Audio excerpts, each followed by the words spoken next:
Really delighted to be here at the Rabbinical Assembly Convention this year in Chicago and to be welcomed.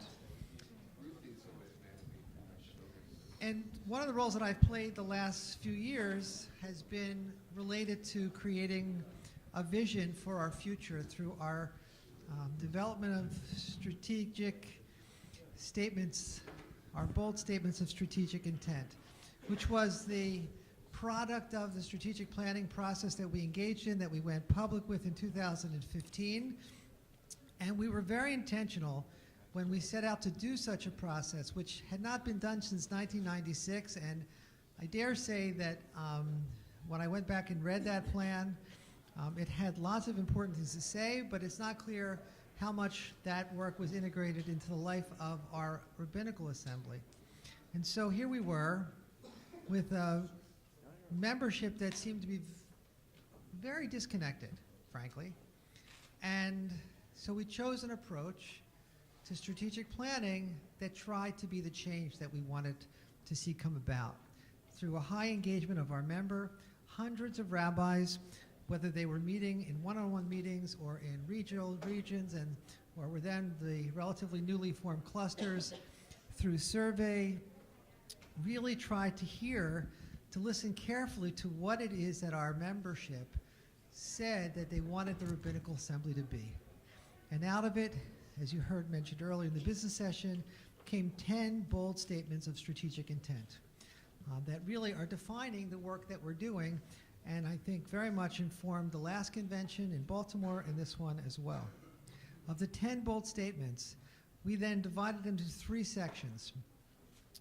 Supporting and strengthening rabbis, second category being a force for civility and good in the world, and the third category, co-creating a model 21st century organization. Those are the 3 big buckets. And under the first, supporting and strengthening rabbis, was the largest. Right? There were 5 points, and 3 of them are ones that we are addressing in this session.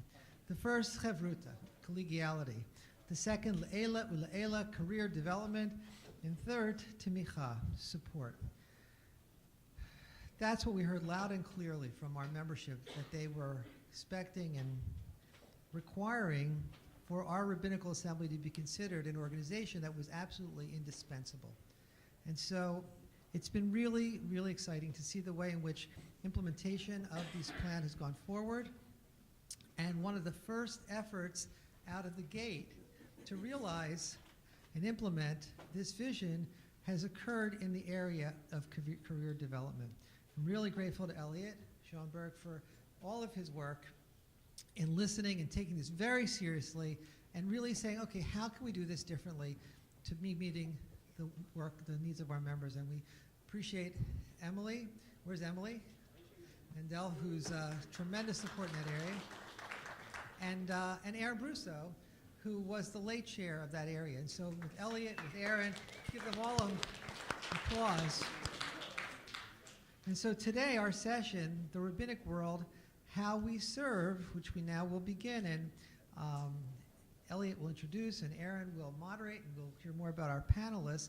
And I'll have a chance to break out, as you can see in the description, break out according to the different kinds of rabbinates that we are involved with across the breadth of this Rabbinical Assembly. So we look forward to hearing what everybody has to say, and a chance for all of us to be meeting in groups that we hope are relevant to each other, where we can listen to and share with each other.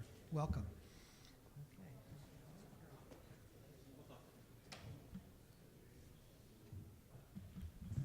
Thank you, Harold.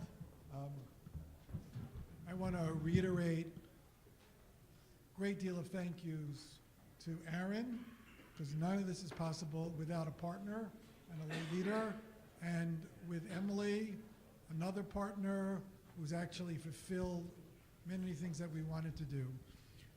So it's been almost 40 years since I was ordained, and I wasn't sure that when I thought about coming to the Rabbinical Assembly Convention and being able to address an audience of colleagues, that I would talk about Hebrew grammar. I dreamed of giving many talks, but I want to make a grammatical point. So we just had Pesach, we just enjoyed the Seder, and there is that well-known core of the Seder, which we say, Arami Oved Avi. And there was a grammatical dispute as to exactly how you translate that phrase. So what are my two options here, folks? How do you translate that? What's the traditional way to translate it? Is one, and what's the other? Right? My father tried to kill him. There are two different translations, and it's actually based on a grammatical difference. I'm not going to go through that, because I did that 40 years ago. I'm not going to go through that. But in the history of that grammatical point, right, Rashi has one translation, the original translation, and then a couple hundred years later, Ibn Ezra comes away and says, that's a nice explanation, but it's not grammatically correct. And there are other series of grammarians, Hebrew grammarians, who agree with Ibn Ezra and say that's true, and Rashba and other folks. But when you actually look at what they did at their Seder, and they sat with their families and went through it, what did they say? They didn't say the grammatically correct translation. They went back to what Rashi said and what they had been taught. In that analogy, let me say, that's a little bit about the work, a difference between the Joint Placement Commission and the RCDC, the Rabbinic Career Development Commission. We have a vision. We have a lot of ideas of what we want to do and what we want to change. And we've been talking about it and doing things for 2 years. And a lot of energy has gone into it. But I want to just say that there's a frustration there. There's a disappointment. Because when you talk to a lot of people in the Rabbinical Assembly and you're with a lot of colleagues, what they know and what they hear is not all of the new things that are going on. They talk about the old world and the old values and where we had been. So I just want to express that kind of traditional sort of frustration. We are in a very new place, but we haven't been able to sort of get it distributed down into Amcha. But let me talk a little bit about what that new vision is and how it's been implemented. So we actually work through this system with 5 core values. The first value is effectiveness. What do I mean by that? That's a list of all the available positions. We produce that list as often as we can. It can be updated daily, more than once a day, because of the technology that's involved, and list new positions. But we have tweaked it into our new civilization that we add as whatever non-pulpit, community, hospital, chaplaincy positions that we could think of, and we call that our curated career opportunity list. And we actually publish both on a regular basis, and as often as we can to get it out. That's a value of efficiency. There's a second value, which is education for empowerment. It's not just a list that we produce. We want rabbis to be individually empowered to move their career forward. So all of the materials that we sort of put out, we put out with the educational framework in mind. The website is filled with educational videos and talks and documents. I'll give you just one example. Last week we did a MOCA. We did a 1-hour seminar on how to create an online course. Presented by someone who teaches for an online university about all the things you need to do in order to take the course that you do on Tuesday morning with 20 people and how you put it online. We got 3 pieces of feedback. One person called me up and said, that was way too much information.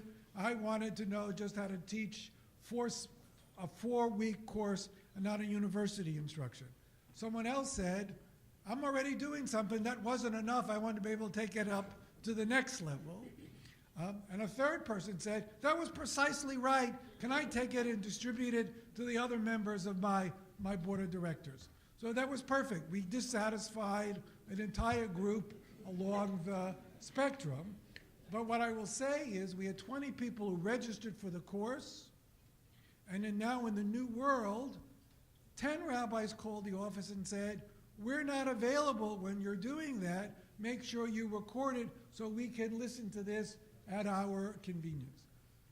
The third value is education for empowerment. So how we can move your career along. The third is being current, or if I could be a little flip and say cutting edge. We know the world is changing. We know the world is changing very rapidly. We want to get that information out. We want to get those job opportunities out. We want to get those trends out as soon as possible. So for the last 18 months, we have been publishing a blog, a monthly blog, on whatever we see as the trends that are coming out, written by a variety of people in the know, based on where they've been, what they've seen, and what's changing in the employment world. Fourth value is rabbinic self-esteem.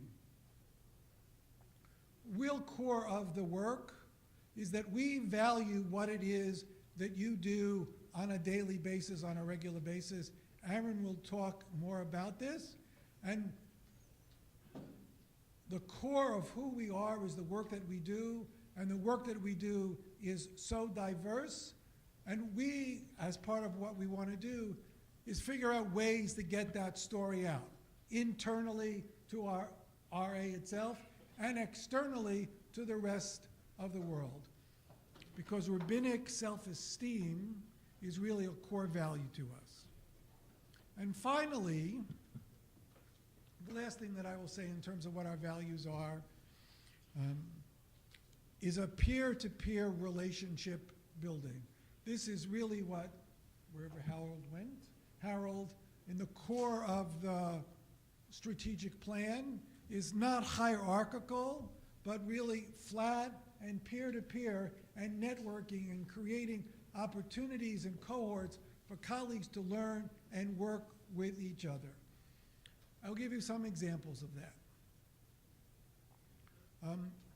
There's a fellow in Philadelphia who's a family systems psychologist, I don't know exactly what you call him, named Steve Treat, who we have brought on board to train us in sort of how to be peer-to-peer mentors, so that the purpose of serving on the Joint Placement Commission is not only to sort of create the policies, but also to reach out to colleagues. And when you have those conversations, how do you have that conversation peer-to-peer? So it's not only one person having that conversation, it's every member of the Joint Placement Commission. Then we created the Rabbinic Career Development Commission. We did it with the same purpose in mind of training everyone who serves on that group, which is now like a dozen folks, and how to have peer-to-peer conversations with colleagues in those moments of vulnerability, in those moments of transition. So going back to where I started with Arami Oved Avi and that kind of transition from the old world to the new world, we are trying to move it forward. We're stuck in some places, and some other folks are stuck, and even though we know there's new information, they want us to go back and we sort of shift back and forth. They're both valuable. They're not the same. So let me just conclude with one story. There's a well-known Hasidic Rebbe. He's a miracle maker. He's well known for able to solve great problems. Jews from all over Europe would come to him to solve problems. And there's this Jew, gets in his carriage, travels days and days to come to see this wonder-making rabbi for help and guidance, and shares with him terrible news and terrible tragedies about his families and all of the pain and the mishigas that he has, and says, Rabbi, what can you do for me? And Rabbi says, I will pray. I'm going to pray to God and see what happens. The Rebbe sits with the Jew who traveled miles and miles and miles, and he prays and looks up to heaven, and nothing happens. And in the Jew's face, you could see that great disappointment. And the Rebbe sees the pain in the Jew, and he wasn't able to help him. And the Jew says, "Thank you, Rebbe, but I'm going to leave." And you could see the disappointment in both of them. And the Jew leaves, and he travels in his carriage, and he leaves, and he runs, and he's out, and he goes.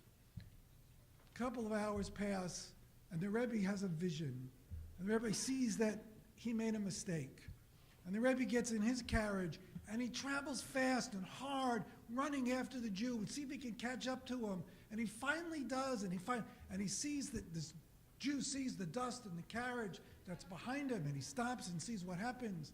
And the Rebbe gets out, and the Jew gets out of his carriage, and they sit down by the side of the road. And the Jew says to the Rebbe, "What happened? What happened? Did you figure out how to solve my problem?" And the Rebbe said to him, and he said, "I didn't.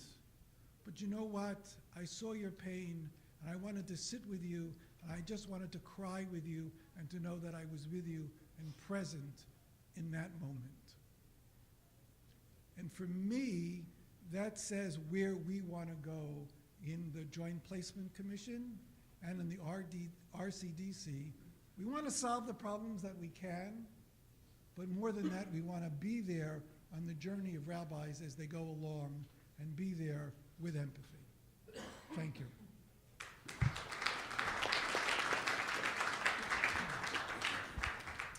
Thank you, Elliot.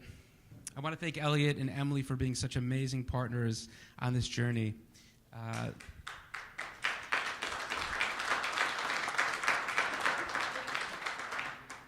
So the strategic planning process was really eye-opening in many ways. It identified many blind spots that we've had in the Rabbinical Assembly in not seeing our colleagues and the meaningful work that they've been doing for years. And our colleagues are working in more diverse areas than ever before. But one of the benefits of the strategic planning process was that it revealed bright spots. We think about our movement in general and the work we do, and we often wonder whether we're reaching people who need us to be reaching them. And so what this process did is reveal that, in fact, we are reaching people in places we don't normally think about. It's just that we haven't highlighted our colleagues and the work that they do. As a congregational rabbi, this has been incredibly rewarding just to be a part of this in order to see the level at which our colleagues are functioning, the sophistication they're bringing to the work they do in areas that I know a little bit about, but now I know much more about because I see it through their eyes. So as a congregational rabbi, I work with middle schoolers and teens and have a connection to them, but there's a lot of other things going on. Many of us remember a role model who really inspired us and influenced us and made a difference in our lives. And people like Nitzan, Stein, Kokin are actually there on a daily basis for these kids as they walk through their development. We serve those kids as they grow into adults. I work with, as many congregational rabbis do, families at the end of life. They're for vidui, to have important conversations. But there's so much more to talk about and so much more to prepare people for, and a level of sophistication and depth of doing end-of-life work that I've come to appreciate since speaking with Joey Krakoff and a number of colleagues who work in chaplaincy and hospice. We serve people at the end of life in very meaningful ways. We can send care packages to our kids who go off to college. We can welcome them when they come home. But to really be there at a time where they are most impressionable, where they're making important decisions about the rest of their lives, I'm happy to report that because of people like Dave Siegel and other colleagues, we are there and we serve our young adults as they're in a process of making some of the most important decisions in their lives. Some of us have in our congregation individuals who choose to go off to the military. And we can send them off, we can welcome them home. But to really be there for those individuals as they do some of the most important work in this country, we have people like Abbi Sharofsky, who from an organizational perspective liaises with people on the highest levels of our military and really making us very proud and representing us in doing that. And Larry Bazer, who actually is in the trenches with them, literally in warfare, standing side by side with those individuals as they do unbelievable work on behalf of all of us. We serve those who serve. And we always think about those individuals who may never walk through the doors of our congregation. How will we reach them? How will our Torah speak to them? We have people, colleagues, who are doing that, like Moishe Steigmann, who is not embedded in an institution, and in many ways, because of that, is freed up to really be there for people where they're at, when they need him to be, and he's just one of many colleagues who are doing that. We serve people wherever they are. So I want to, first of all, before we even begin, thank you for the ways that you serve. Thank you so much.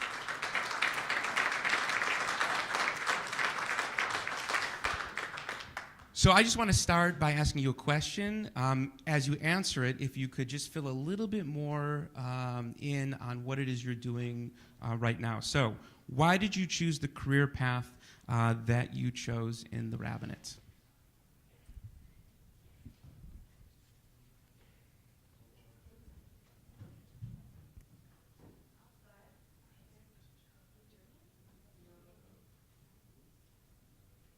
Okay, now. So I'm Nitzan Stein Kokin. I currently work as Tanakh and Tefillah educator at Pressman Academy of Temple Beth Am, middle school, day school work. And I have to acknowledge, covering the field of education, I can't really speak for all because the field of education is so vast and so diverse.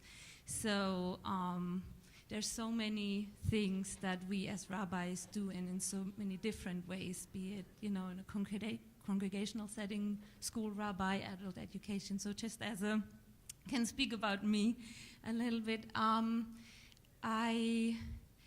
was an educator before, Jewish educator, before I went to rabbinical school. So for this current year, in a sense, I wanted to come back and wanted to bring my rabbinical perspective now more into back into the day school education. Maybe I'll stop here just as a, or.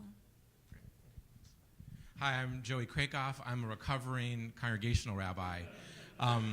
I started my career in pulpit and thought that I would spend my entire career in pulpit until 4 years ago when there was a separation between me and the synagogue, and really had to reinvent myself and my interests, and really had some time to think about what was I most passionate about and what was my purpose. And through that process, I realized that I was very much drawn toward end-of-life care. And if I look back at the rabbinate to date, in my rabbinate, I found that the thing that I was really most involved in, more than anything else, was hospital visits and holding the hands of people that were dying. And I found myself continuing to gravitate toward that area. And we're blessed in Detroit to have an organization called the Jewish Hospice and Chaplaincy Network, which is a one-of-a-kind place where you make one phone call to the agency and we send you everything. We send you spiritual care, social work care, we send you medical care, hospice care, and we don't charge a penny for what we do. And so Rabbi Bunny Friedman, who's the CEO and founder of this organization, reached out to me, and I've been with the organization ever since for the last 4 years as senior director. And I find personally that I'm more fulfilled than I've ever been in my personal life and in my professional life, because I'm literally holding the hand probably 2 to 3 times a week of somebody who is dying as they die, and really helping them transition from this world to the next. I don't do anything. Great, no. Hi, my name is Dave Siegel. I'm the executive director of Hofstra University Hillel. I fall into that group of people that said that they would never be a rabbi. Yeah. And then after 25 years at JTS, I think they just gave me a degree. So my interest was always in organizational efficiency and leadership. I focused on education, and for me, when I looked at going to rabbinical school, when people ask me whether they should go, I say, look, there are two things you need. One is that you need to want to serve in some capacity, and two, you have to love learning. And I did. I loved learning, and I wanted to serve. For me, Hillel was a perfect merger of Jewish life and education. I get to be there for people in the moment where they don't have to do anything, right? For many of them, it is the first time ever that they're making their own Jewish choice. And the fact of the matter is that for us to be there, we have people who grew up in Orthodox homes, we have people who grew up in conservative reform, we have people who have never even touched their Judaism. And to be able to be there and to welcome them is very rewarding. Truthfully, many of the people that come to us were damaged in some way by their Jewish education, although I'm sure it's not in any of your schools or synagogues. But to be there for them and to be able to do the things we do is really very rewarding. Hi, I'm Larry Bazer. My sort of self-disclosure statement is I am a full-time congregational rabbi in Framingham, Mass. But I step into a closet, I change kippot, and I come out the state chaplain for the Mass National Guard. So I'm your citizen soldier or citizen chaplain, where I'm actually just crossed over my 29th year of commissioned service since being a rabbinical student. So I sort of step aside. I'm, once a month on a Sunday, and other days I'm working, put on a uniform, and I'm working, at high levels. I was deployed once for 6 months overseas. But one of the things I think that I started in rabbinical school as a chaplain candidate is, I guess you could say, I loved playing with G.I. Joes when I was a kid. I played soldier around big mounds of earth. I always had this attraction toward uniforms and military. But as I started as a seminarian, what I learned very early on, being put in opportunities that I never would have received, I think, as a regular rabbinical student. I served my second summer in as a hospital chaplain. There was an underlap. And here I am, a second lieutenant, serving on a part right as Desert Storm was breaking out. It's when I realized that the other company I worked for really does go to war. It's sort of scary. And it took a number of years before I actually then went overseas. But for me, one of the takeaways of being able to fulfill myself as a rabbi, that my military work has actually made me a stronger pulpit rabbi. And it's a lot of the skills and training that I get for free, in a sense. But it's also, in a sense, of working with people in a diverse part. So one of the things that happens in the military, it's not just taking care of the Jewish soldiers or Jewish sailors or Marines or airmen and women. It's also taking care of all your troops. And so for me, a huge part of what I do is being Or L'Goyim. And it is being the role model. If I could just highlight two very quick things. One, I've actually learned from my Christian colleagues how to pray at the, on a dime. Rabbi, would you say a prayer? Would you lead us in an invocation? And, off the cuff, and I'm usually very formulaic and stuff, but I learned how to pray from them and learned a lot about Christianity, specifically from my Christian colleagues. The other part is the fact to be able to teach about from a Jewish perspective that makes a huge difference. So when I was both overseas and a lot of times when I go to conferences now, I will do a Bible study, because I'm not going to do the regular Shachri service for them, because it'll only be me. But I'll teach a text study, and I'll watch troops or chaplains, their eyes will light up, how we as rabbis approach text. And so for being able to wear the uniform is incredible, and then going off to a board meeting afterwards. So it's being able to, sometimes it's a little crazy, but it's to be able to make a difference across the spectrum. Hi, I'm Abbi Sharofsky. I'm the Deputy Director for the Jewish Welfare Board Jewish Chaplains Council, a signature program of JCC Association. We serve Jews who serve. Thanks. I have a fan club. I say all of this because, yes, I get to work with amazing chaplains, rabbis like Larry, Bazer, Sean Gorman, who's in the back. I get to work with them, but I also get to work part of a larger organization, JCC Association, and be part of a team and understand the complexities of being the child in an organization where we were once the parent and what happens over a 100-year history within a Jewish organization. It's fascinating. I won't give you all because you'll be so overwhelmed with how fascinating it is. So that is my life. But how did I choose this career? I did not wake up and at one point in rabbinical school say, I really want to work in a Jewish nonprofit and all of the glory that comes along with that. No. For a long time, I really pushed away the idea of calling, but I do think that this is a place where I am called to be. Specifically at this point in my rabbinate, that I am called to work with the military. I love the military. I've never served. My grandpa was a soldier, something that was very important to him, but military and veterans have a special place in my heart. And one of my biggest joys is when I find out that I can pass, that I can talk just enough military, that people on the inside think that I know what's going on. And that's an amazing, it's better than going through Talmud for me. But at this point, what I realized is that the reason I love the military and the reason I work well in this job is not because it's the military, but because I view myself as an organizational chaplain. That I'm able to be a chameleon and that I'm able to find out what is the passion and what is going on within this organization and how can I bring who I am as a rabbi to strengthen and make this organization a better place. And I love doing that at JCC Association. I also love being a rabbi for and with other rabbis. I get to be Larry's friend, I get to be his colleague, I get to be someone that he can call and schmooze with, but also say, I just got to tell you this thing is going on. And then we can have that back and forth. And it's a really special privilege, it's an honor to be able to work with our men and women in uniform and to serve the Jews who serve.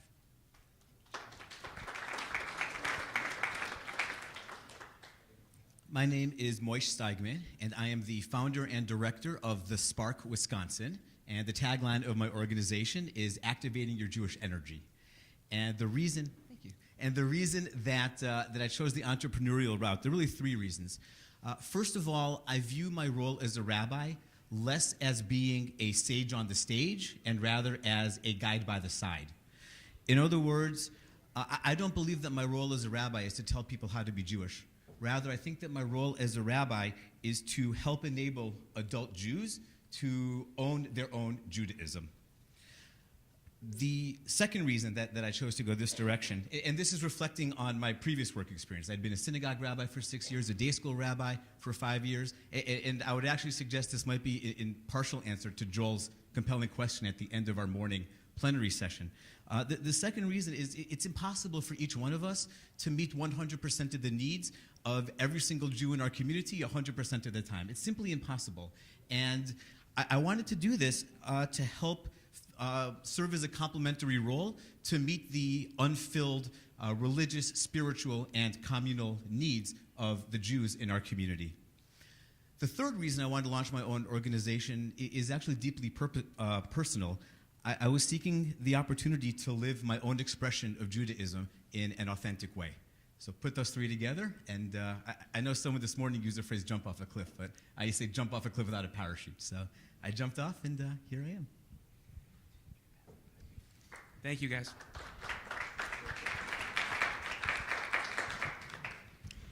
So when I work in a congregational setting and I'm in a committee meeting or in a class or in a counseling session, I'll ask myself, what rabbinic voice do I need to bring to this moment? What's my rabbinic role here? It's a question that's always there. And as a congregational rabbi, people also look to that. In the careers that you've chosen, there are other people who do those careers who are not rabbis. So when you bring your rabbinic voice or your rabbinic role to this career, what does that look like in the career that you've chosen?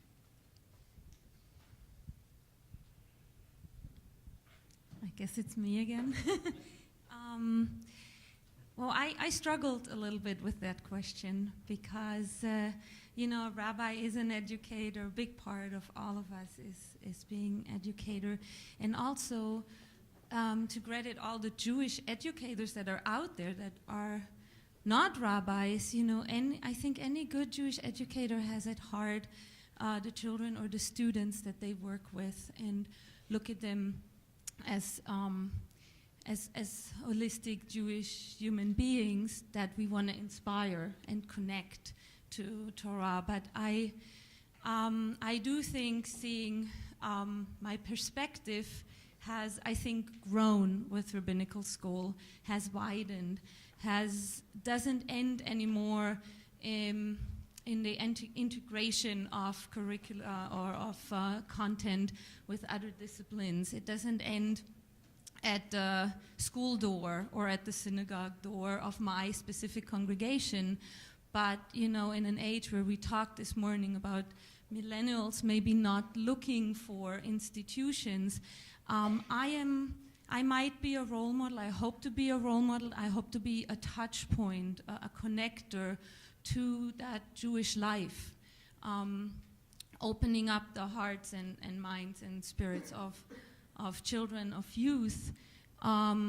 who in other day schools when there's no synagogue around, I might be the one rabbi that they connect to if their family is not religious, and sort of be there and have a relationship, hope to create a relationship that will make them comfortable to then later in life be connected with their Jewish heritage or Jewish community.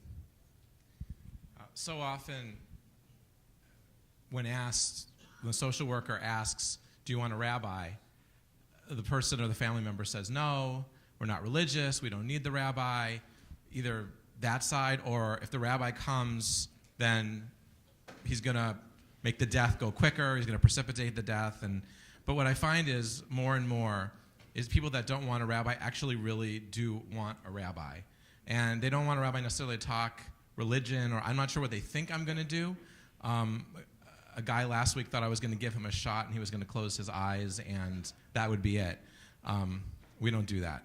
But what's interesting is, I don't do that. But what's interesting is they find that actually having a rabbi, having the rabbinic voice and having someone there by their side actually adds value to the end-of-life experience. I had a situation last year where a guy refused to die until he saw the rabbi. He had never seen a rabbi in his life at all. He said that he had to see the rabbi because he had to make confession. So I went and sat with him for about 2 hours. There was a lot of confessing that he needed to do. I was a little blown away by it, but a lot of confessing. I needed to go to the mikveh afterward, but nonetheless, After he did that, within a half an hour, he closed his eyes and died. And that doesn't obviously happen every single time, but I think I'm continuing to discover the power of the rabbinic voice myself in end-of-life care, and how so often when people say they don't want a rabbi, if you just try a little bit and meet them where they're at, they actually do want a rabbi very badly. So when I first got out of the seminary and I was starting at Hofstra, I had made a decision that I wasn't going to use the title rabbi when I got there. I was the executive director. I had other rabbis on staff. And then when I walked in the first day, it said, "Welcome, Rabbi Dave." And then I became Rabbi Dave. But the fact of the matter is that it means so. I didn't think it would mean as much as it does to me. And I didn't realize how much it would mean to my students and to the people I work with all the time. In addition to being the executive director, I also serve as the university chaplain. And the amount of times that people, both Jewish and people who aren't Jewish, come into my office, either to talk because they're going through some experience, or they need help, or they need advice. I'm very lucky that I work through an interfaith center, so I have Catholic students, I have Muslim students. It's been a beautiful part of my rabbinate. The other thing that I think is very important is that when I do my job as executive director, so whether that's setting the mission and vision for my organization, or when we discuss what programming is going to be. And as you said, there are many wonderful executive directors and many wonderful Jewish educators. But there's no doubt that I look at these things through a rabbinic lens. That who I am and the training that I had definitely changes how I approach my job. And truthfully, the place that I think that it shows up the most is that when it comes to Jewish content, in our Hillel, we double down, right? We don't shy away from Jewish content. My experience has been that when organizations do that, you wipe away some of the stuff that makes it special. So to be able to do that as a rabbi, I think really makes a difference in my organization, and it makes a difference in the lives of the students and the general campus community.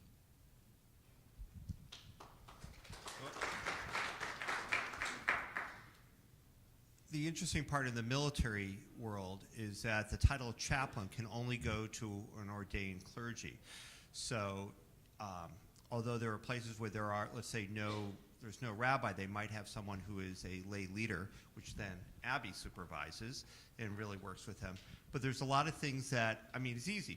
Anyone can run a Shabbat service. That's okay. But then in certain contexts, they only could then have a chaplain that can perform these roles.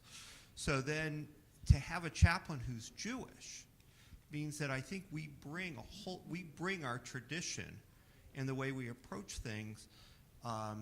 First of all, I think we're all talking about how we reach people that maybe had a bad experience with their Judaism growing up, never had anything, and now they get a chance, and I'm going to make a pitch here for be really biased here, non-Orthodox rabbis, that we can really meet everyone that's not just saying, you can do this, you can't do that, or put up a mechitza. And this has been challenges in the military, quite honestly. So the fact that we'll welcome everyone wherever they are, whatever their Jewish status may be, and to make them at least feel they have this connection to something that's sacred that's 4,000 years.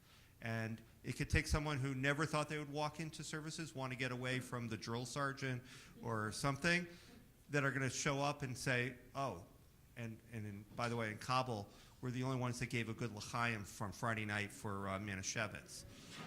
I don't know how, never got out that it was all legal, only in the Jewish service. So that's one part. The other part that I think that we serve as a rabbi to our staff, I have a commander. And so when I'm brought into council with my commanding general, I'm not just talking as a chaplain of knowledge. He or she is looking for what I can bring because I'm a rabbi, as opposed to any other clergy.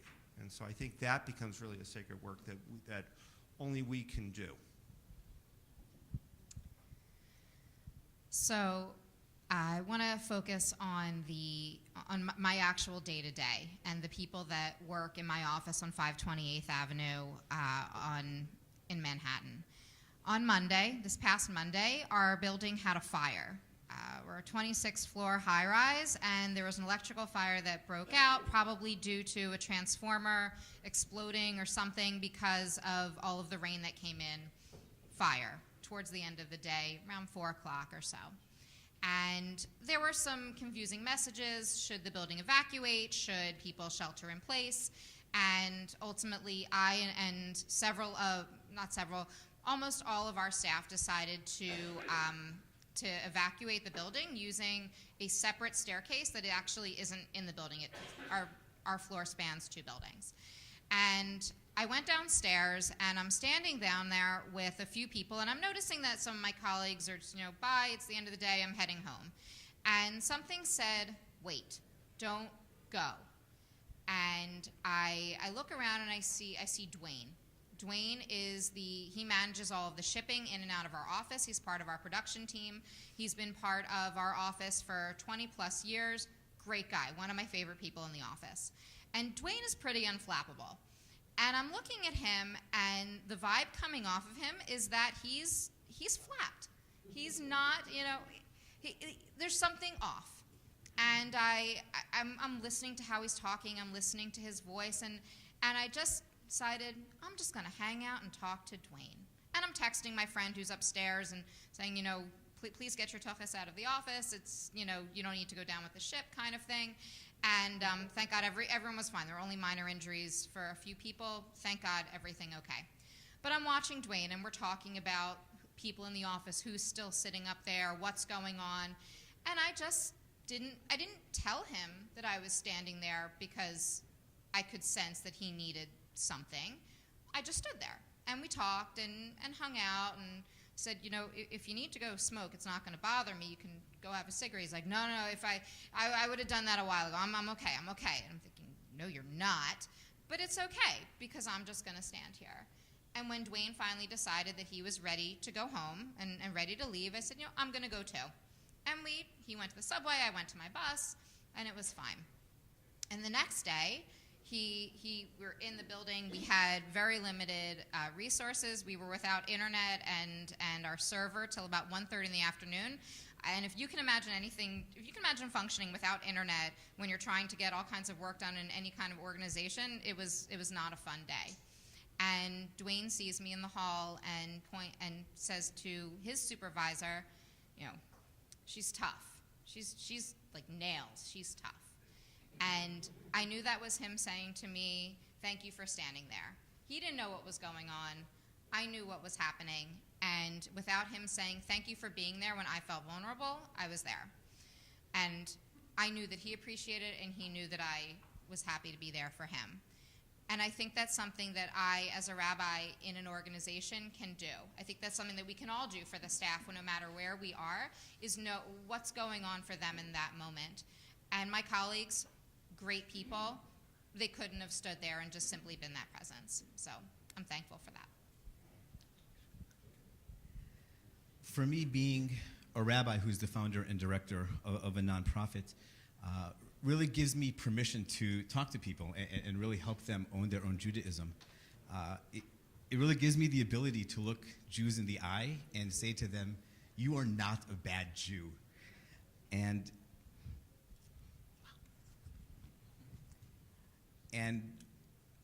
for all of the Jews who feel that they are rebellious or outcast or miscast, being a rabbi allows me to really affirm that they are a genuine and authentic part of the Jewish community. Thank you, Shkoch. So, just one last question, and not everybody has to answer unless you feel like you have an answer to it. So, is there one story that you want to share with us that gives us a window into your career? Abbi shared a beautiful one. That's gonna stay with me. Is there a story that you would share that would help us understand the uniqueness of what you do?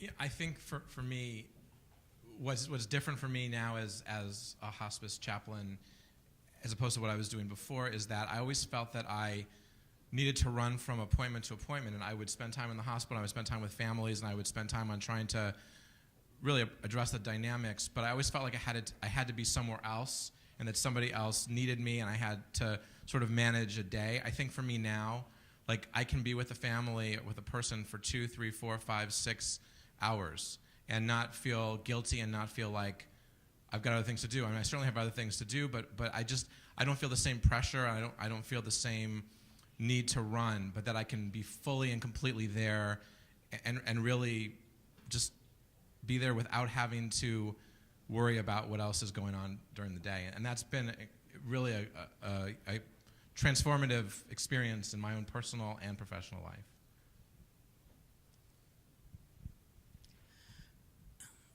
So I think we all have unique jobs as far as that we're all busy. For me, I never imagined that from the moment I walk in to the moment I go to bed at night, that I'll be intimately involved in these students' lives. And not just what's going on campus, but their families. From any moment of any day, someone walks in and tells me that we should know from someone passed away, right? Or someone walks in and says, thank you for making it so that I could go to Israel for the first time. Or, you know what? I never knew that I could go to Shabbat. I didn't realize. And every day, multiple times a day, multiple contacts, It is just an amazing, amazing blessing. The other thing that I just want to point out is that many people don't know, a few years ago, I became involved with the Masorti on Campus College Group, who is a group of students who continued to do work with traditional egalitarian Judaism on campus the last few years. They had a conference this year with 15 campuses represented. It's important to know that they run this all by themselves, and they can use your support.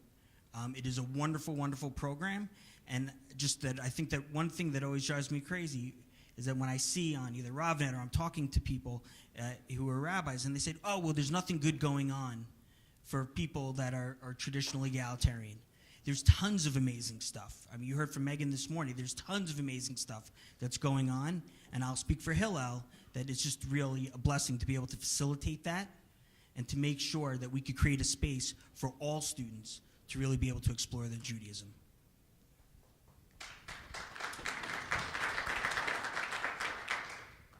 So one of the, I think, neat sides for me, again, is that I'm part-time chaplain, so I get to sort of live in this military world and then step out of it. We need a lot more rabbis, definitely in active duty, without a question, but also in the reserve components where you can have a dual career, and the benefits are great. Stop by and see me. I have some great swag, by the way, for people, water bottles, T-shirts. Want to get rid of them. But the benefits are amazing, I will say that. But here's the story that I think when you could, for me, that always speaks about touching one particular Jewish soldier's life. I was preparing for my deployment back in 2011, going down to the Cape to do some training, and the guy behind me was Lieutenant Kazer. So Kazer, Bazer, are you Jewish, whatever? Yeah, whatever. Start talking, where'd you grow up, Maryland? What synagogue? Well, we weren't really a member of synagogue. When I asked, where were you bar mitzvah? I never had one, because he said, I was one of those kids, my parents were getting divorced, and I was a real troublemaker in school, and the answer that his mother said, instead of having a bar mitzvah, we're going to send you to boarding school, military boarding school, because he was a real troublemaker. And sure enough, that was his 13th birthday gift. Went off, he did extremely well, went to college, joined the Army, became a commissioned soldier. Here he is, Second Lieutenant Kazer. I said, oh, so as we're on the bus, I said, you didn't have a bar mitzvah. Hey, what do you think we do your bar mitzvah in Afghanistan? And his eyes lit up. Really? I said, yeah. I said, we'll train, whatever. So instead of doing the first part of my deployment, I was attacked by an IID, an improvised ice device. I slipped on ice right before my deployment, broke my ankle. Different story. But 6 months later, I made it and actually made the deployment. So we just postponed. So we did. I worked with him. I would visit him periodically on his base. We would go over the phone, and he did, on the first day of Hanukkah, on our base, we did a bar mitzvah. And the Jewish community from the downtown, or I should say a couple of the bases, all came over. My commander was there, some of his company people, and a lot of the non-Jewish people all attended this bar mitzvah that we did a traditional, cut out a few things here and there, bar mitzvah. And with the whole part, my commander gave him a special certificate, and we had a kiddush afterward, the whole works and lunch. And for the Jewish community there, both civilian and military, they were just like overwhelmed. Since it was morning, some of us were wearing tefillin, talis, some of them brought theirs, they were a part of it. It was an incredible environment. The people who weren't Jewish were amazed. And for Lieutenant Kazer, it was life-changing. And he told a story. We videotaped and sent pictures, and he said, I have to call my grandmother. And sent the back. And he said she was crying because this is something she never would see in her grandson, who he was very, very close to. And he said, you couldn't be there. But, Grandma, it was bar mitzvah. And so it's touching those lives, I think, especially for Jewish, that in the Jewish chaplaincy, whether you're active or reserve component, You make a difference.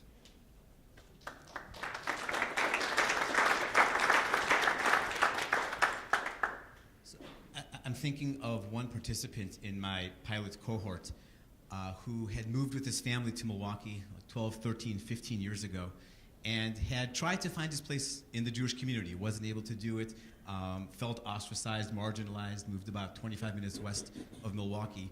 And at the end of our first learning experience workshop, and this was literally the fourth time he had met anybody else in the room except for me, the fourth time, he said, "I have no family in Milwaukee, but you are my family."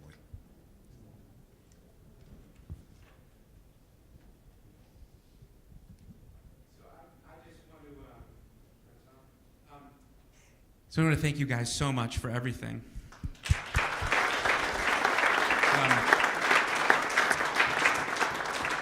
And I want to say the time that I've spent with you and with others on Zoom calls that Elliot and Emily and I have done have really made me think more deeply about my own rabbinate. Hearing some of the chaplains talk about the work they do with people who are towards the end of life has made me think differently about that.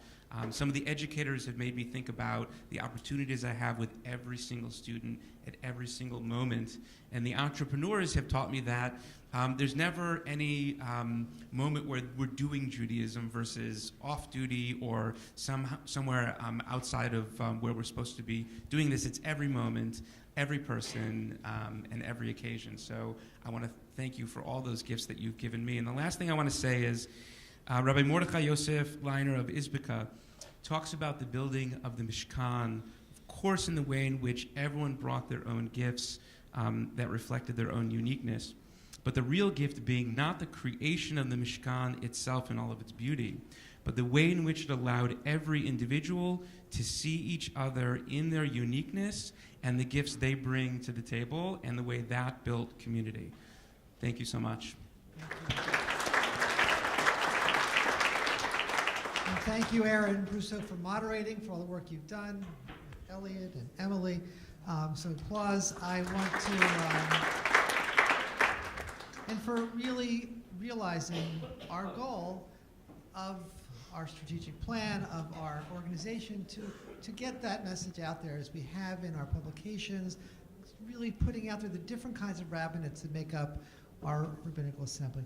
At this time, we welcome David Krishoff of Grand Rapids, Michigan, who on behalf of the convention committee helped in putting this session together and is now going to tell people where to go.